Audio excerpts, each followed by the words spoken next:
Hello வணக்கம் பீடா, welcome to the show. Ashes ரெண்டாவது டெஸ்ட் பிரிஸ்பேனுக்கு போயாச்சு.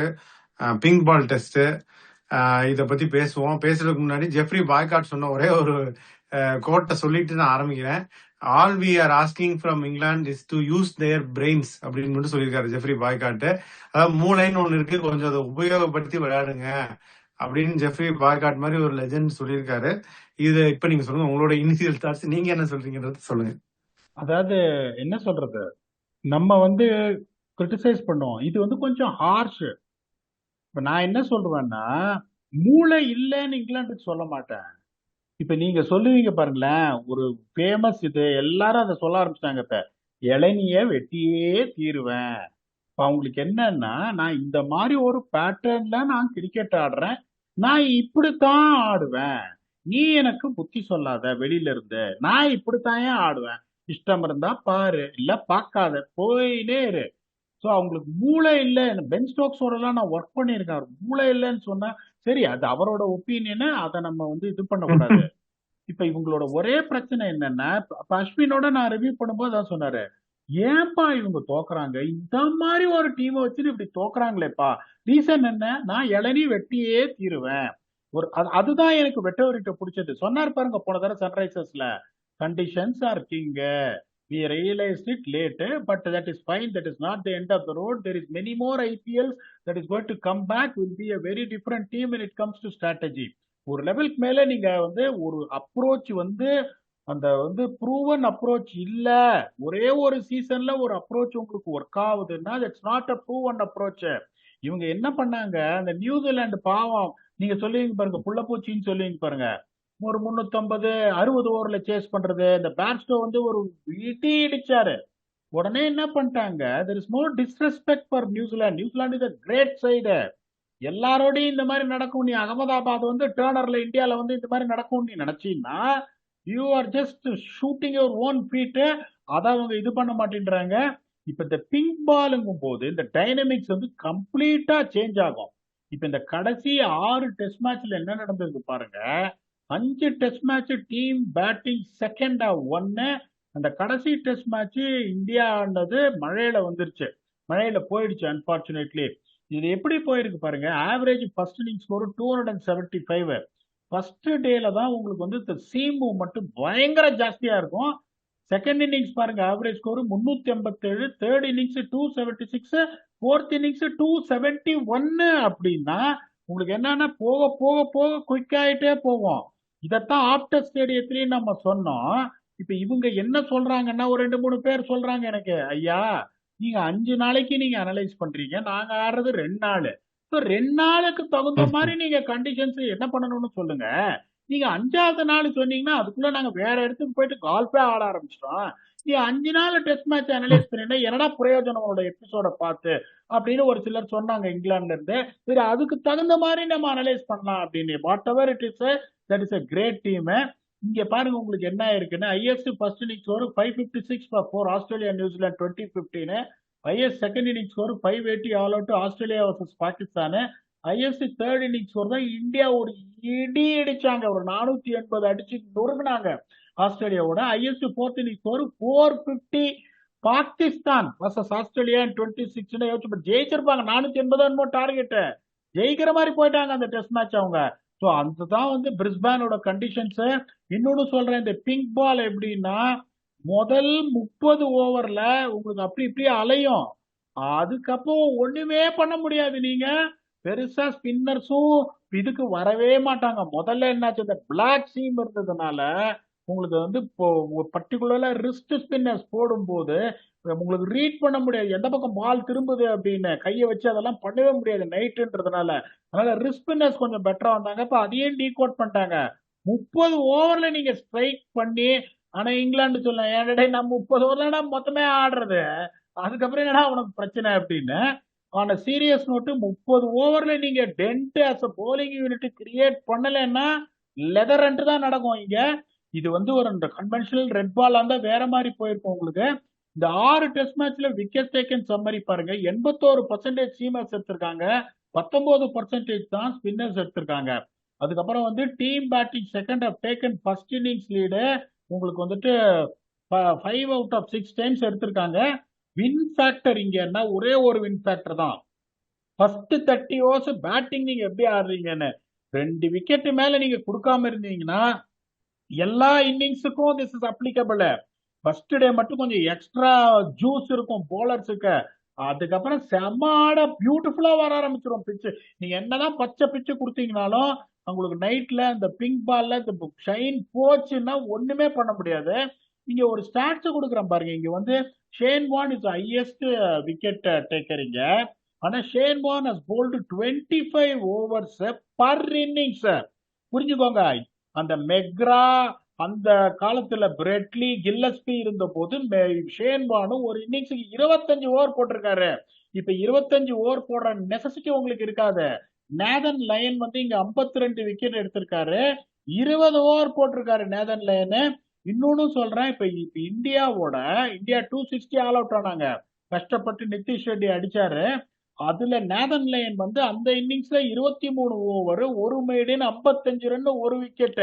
ஸோ ஸ்பின்னர் இங்க எப்படி உங்களுக்கு தேவைன்னா ஒரு 2.8 to 3.2 போடக்கூடிய ஒரு ஸ்பின்னரு உங்களுக்கு இருந்தா போருமே ஒழிய வேற எந்த இதுவுமே உங்களுக்கு தேவையில்ல. மற்றபடி விக்கெட் செட்டவங்க இங்க டாப் லிஸ்ட்ல பாத்தீங்கன்னா genuine strike bowler McGrath, genuine strike bowler Starc, genuine strike bowler Cummins, genuine strike bowler Craig McDermott அந்த காலத்துல, Josh Hazlewood and Mitchell Johnson எல்லாருமே வந்து அஃபென்சிவா போற வந்து ஒரு fast bowlers.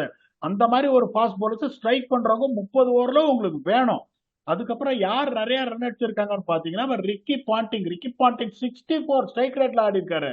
Michael Clarke 60 strike ரேட்ல ஆடி இருக்காரு. டேவிட் வார்னர் 67 ஸ்ட்ரைக் ரேட்ல ஆடி இருக்காரு. Stephen Smith normally is a crafter, ஆனா திருப்பி ரன் அடிப்பாரு, அவரும் 59 ஸ்ட்ரைக் ரேட்ல ஆடி இருக்காரு. அந்த காலத்துலதான் கிரெக் சாப்பல் வந்து அவருமே 54.31 ஸ்ட்ரைக் ரேட்ல ஆடி இருக்காரு. ஒரு லெவலுக்கு மேல ஒரு 30 பால் செட்டில் ஆயிட்டீங்கன்னா நகர்த்த ஆரம்பிக்கணும், வேகமா போகும். நீங்க டெஸ்ட் மேட்ச் அருவையா இருக்காது. ஒரு சில டெஸ்ட் மேட்ச் சொன்ன பாருங்க, கவுஹாட்டில மூவ் ஆகாதுன்னு. 330 340 சர்வசாதாரணமா ஒரு நாள் அடிக்க முடியுங்க. இப்ப ஆஸ்திரேலியாவோட பிளேயிங்ல நான் சொல்றேன், அது கரெக்டா இருக்குமா இல்லையான்னு பாருங்க. Khawaja now will open with Weatherald, Labuschagne 3, Smith 4, Head 5, Green, Carey, Starc, Lyon, Boland and Doggett. அவங்க எதுவுமே சேஞ்ச் பண்ண மாட்டாங்க. வெளியே வெப்ஸ்டர் இருக்காரு, அவர் உள்ள வர முடியாது. கிரீன் போலிங் போட்டார், போன மேட்ச் நிறைய போடல, பட் போட்டாரு. இங்கிலீஷ் உள்ள வர முடியாது, அவங்க சொல்லிட்டாங்க. Hazlewood, Cummins, they want to reassess them, they are not going to be fit.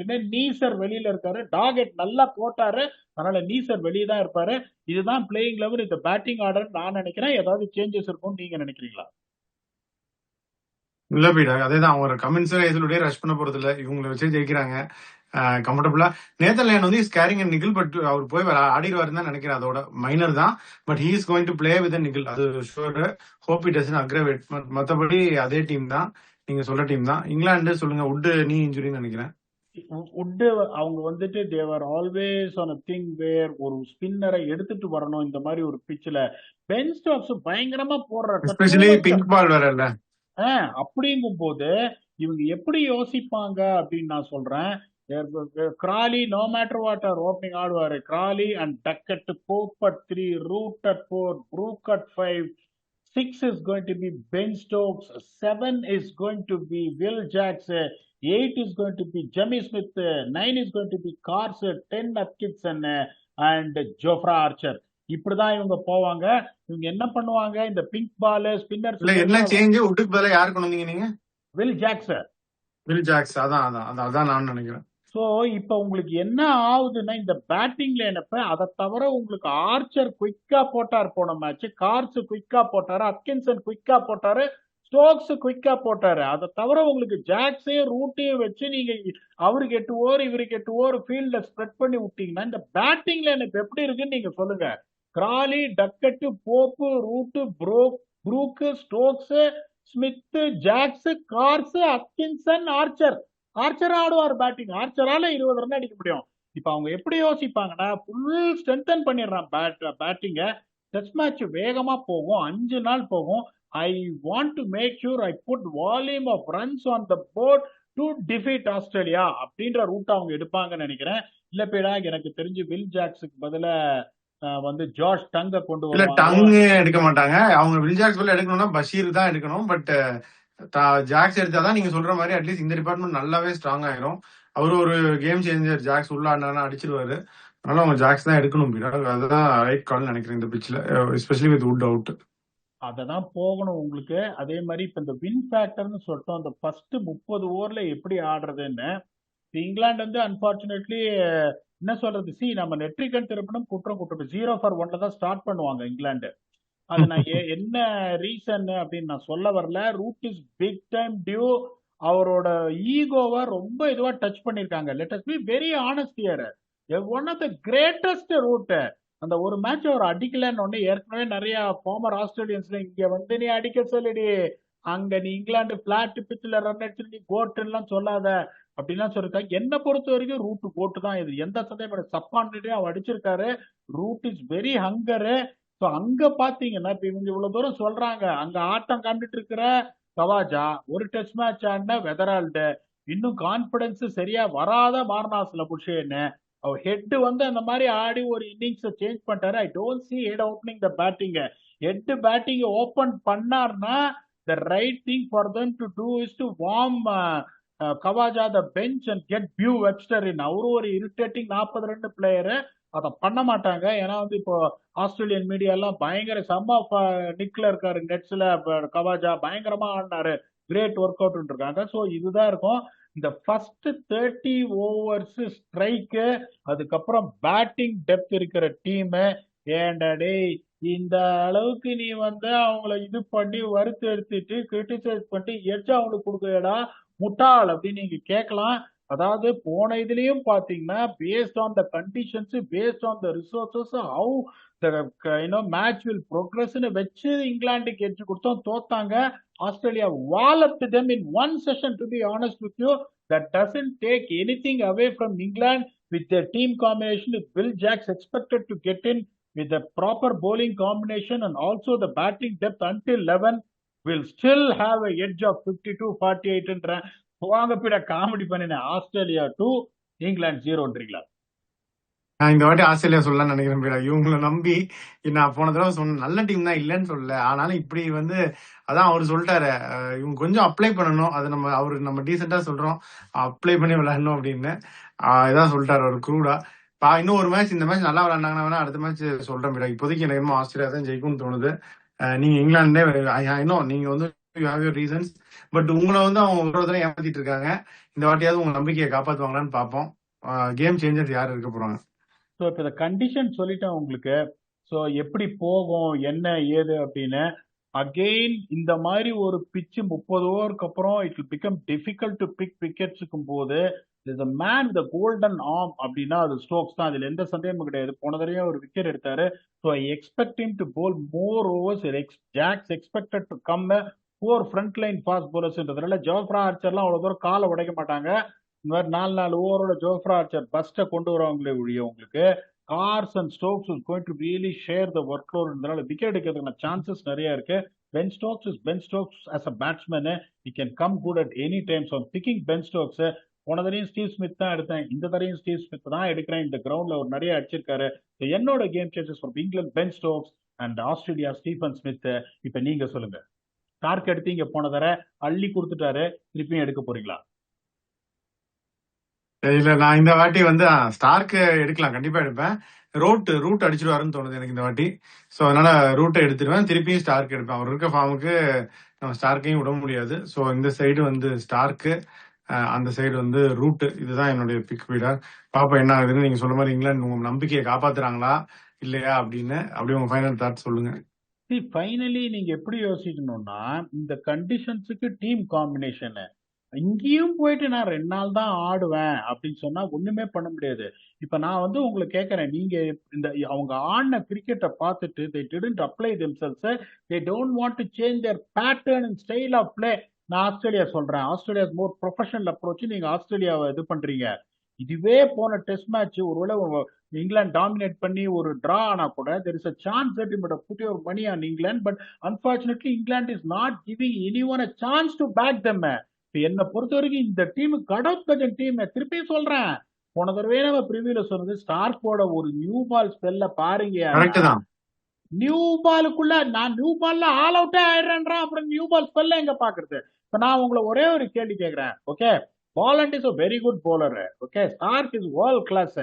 நீங்க அதுக்கப்புறம் ஆர் யூ கோயிங் டு என்ன வச்சிருக்காங்க புதுசா வந்திருக்கிற டார்கெட், இந்த இதுல பெருசா ஸ்பின் வந்து பிங்க் பால்ல எடுக்காத லயனு, அப்புறம் வந்து கிரீன் வச்சிருக்காங்க. அந்த போலிங் அட்டாக் எப்படி இருக்கு? இங்க ஜாப்ரா ஆர்ச்சர், கஸ் ஹட்கின்சன், கார்ஸ், ஸ்டோக்ஸ், இது எப்படி இருக்கு உங்களுக்கு? Even though the stars presence, England is just என்ன சொல்றது, manage to narrow the gap as far as man to man marking is concerned. அந்த பேட்டிங் லைனை பத்தி நான் சொல்லிட்டேன் உங்களுக்கு, இந்த பேட்டிங் லைனை பத்தி சொல்லிட்டேன். Obviously England will have the edge. ஆனா அவங்க வந்து இல்ல நான் இளநி வெட்டியே தீருவேன் அப்படின்னு சொன்னா, ரெண்டாவது நாள் we will come and do the சுப முகூர்த்தம் for them. என்ன நடக்கிறதுன்னு பார்ப்போம். நான் ஒரு நேரோ எட்ஜ் இங்கிலாந்து கொடுத்துருக்கேன். I expect them to bounce back. Sir வந்துட்டு இதுக்கு மேல நான் அவமானப்பட விரும்பல, ஆஸ்திரேலியான் இருக்காரு சார், நிறைய தடவை எப்பவுமே நெத்தி அடி இல்ல தான் இந்தியா அடிப்பாரு. மாதிரி சொன்னாலே எனக்கு கொஞ்சம் மனசு ஆறும். சரி இந்தியா தான் சொல்லுவோம் பரவாயில்லன்னு. இங்கிலாந்துக்குலாம் அவனை சொல்றது எனக்கு மனசு இல்ல.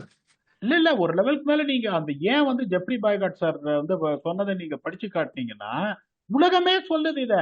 பட் நம்ம we should not be harsh on saying legendary cricketers முட்டாள் அப்படின்னு சொல்லக்கூடாதுன்றதுனால நான் சொல்லாம இருக்கேன் ஒழிய, பாலிஷ்டா உங்களுக்கு நான் இந்த மாதிரி தான் ஆடுவேன், இந்த மாதிரி தான் ஃபெயில் ஆவான்னு இருக்காங்க. பார்ப்போம். அட்லீஸ்ட் இன்னொன்னும் பாருங்க, இந்தியா பாகிஸ்தான் மேட்ச்ல பிரைட் எவ்வளவு இருக்கோ அதே தான் ஆஷஸ்ல ஒரு டெஸ்ட் 2 மேட்ச்ல தோத்து சிரிக்கிற கேலி கூத்தாயிட்டாங்க. I'm sure that will come back hard. Let us see how it goes. We will come back and do a review on whether Australia is closing the gap of going 2-0 or England is just coming back with a great comeback. Papon, until we come back and do a review on that with your very own Octopus. Thanks a lot and bye bye.